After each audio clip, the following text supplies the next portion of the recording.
সত্য প্রচারে সোচ্চার। পাঁচবিবিতে আবাদি জমিতে জোরপূর্বক রাস্তা নির্মাণের অভিযোগ। জয়পুরহাটের পাঁচবিবিতে উপজেলার বালিঘাটা ইউনিয়নের দেবখণ্ড এলাকায় আমেরিকা প্রবাসী শাহাদত হোসেনের মালিকানাধীন আবাদি জমিতে জোরপূর্বক রাস্তা নির্মাণের অভিযোগ পাওয়া গেছে।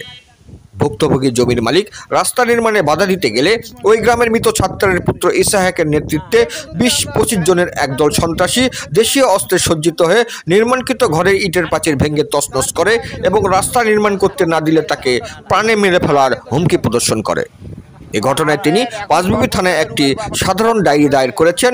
এছাড়াও তার মালিকানাধীন জমিতে রাস্তা নির্মাণ বন্ধে জেলা প্রশাসক, উপজেলা নির্বাহী কর্মকর্তা ও স্থানীয় ইউপি চেয়ারম্যান সহ একাধিক দপ্তরে অভিযোগ দাখিল করেছেন। এ বিষয়ে সরেজমিনে গেলে ভুক্তভোগী আমেরিকা প্রবাসীর অভিযোগে জানা যায়, উপজেলার দেবখণ্ড মৌজার RS 554 নং খতিয়ানের 836 নং হালদাগে 150 শতক জমি রয়েছে তার। শাহাদত হোসেনের প্রবাসে থাকার সুযোগে উক্ত জমির পাশে গ্রামীণ রাস্তার 15 মিটার দৈর্ঘ্যের সেতু কালভার্ট নির্মাণ শীর্ষক প্রকল্পের আওতায় দুর্যোগ ব্যবস্থাপনা অধিদপ্তর ও দুর্যোগ ব্যবস্থাপনা ও ত্রাণ মন্ত্রণালয়ের বাস্তবায়নে ঠিকাদারি প্রতিষ্ঠান লিনা এন্টারপ্রাইজ একটি কালভার্ট নির্মাণ করছে এবং এই কালভার্টের সুবাদে শাহাদত হোসেনের জমির মাঝখান দিয়ে রাস্তা নির্মাণে ষড়যন্ত্র করছে। বিষয়টি জানতে পাওয়ার পর শাহাদত হোসেন ঠিকাদারি প্রতিষ্ঠানকে জানালে তারা কালভার্ট নির্মাণ আপাতত স্থগিত করেন। পরবর্তীতে স্থানীয় গ্রামবাসী, সরকারি কর্মকর্তা ও স্থানীয় রাজনৈতিক নেতাদের নিয়ে আলোচনায় বসলে সেখানে শাহাদত হোসেন তার জমির উপর দিয়ে 5 ফিটের একটি রাস্তা দিতে সম্মত হন।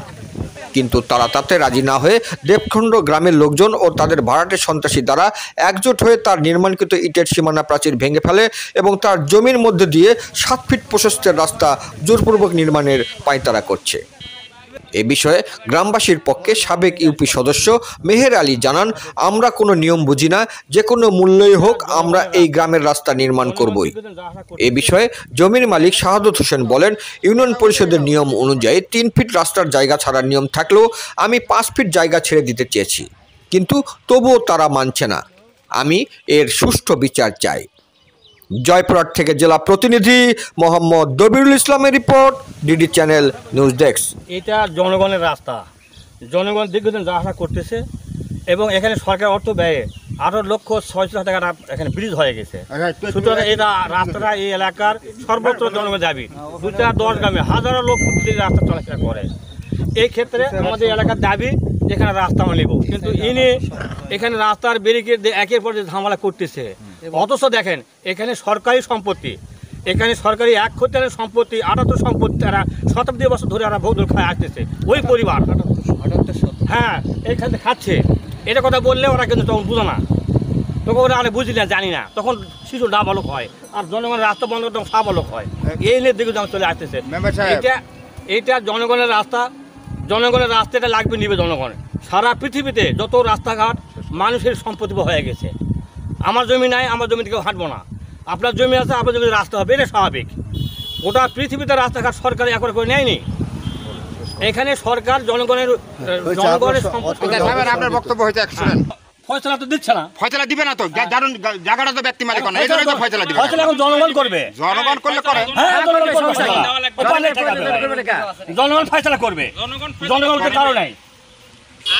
আপনারা কি লেখেন লেখেন, ও কি করে জনগণ রাস্তা নিবে, পারলে ঠেকাবে, জনগণ পারলে নিবে। দেবখণ্ড মৌজায় আমার 150 শতক আবাদি জমি রয়েছে, যেখানে জমির মাঝখান দিয়ে 2 ফিটের একটা আলের রাস্তা রয়েছে। আমি বিদেশে থাকাকালীন সময়ে আমার জমির সামনে তারা একটা কালভার্ট নির্মাণ করে। পরবর্তীতে তারা কালভার্ট নির্মাণের কারণে তারা আমার কাছে 10 ফিটের একটা রাস্তা দাবি করে বসে।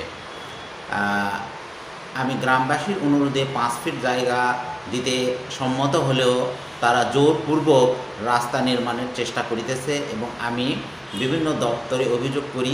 আমি এর সুষ্ঠু তদন্ত সাপেক্ষে এর ন্যায় বিচার কামনা করি।